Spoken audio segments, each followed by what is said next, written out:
Намерата на ВМРО-ДПМН беше јасна, да се амнестираат од одговорност сите, со цел таа да не стигне до директорот на Бирото за јавна безбедност Александар Јанев и до Тошковски.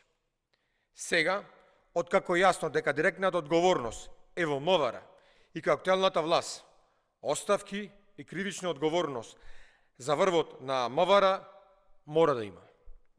Александар Јанев, по закон и хиерархија, е кривично одговорен, а Тошковски ја сноси целата политичка и морална одговорност и затоа треба да поднесе оставка.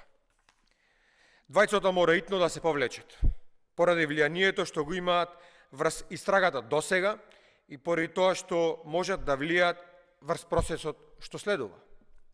Правда за родителите нема да има, се додека нема целосна одговорност за сите инволвирани.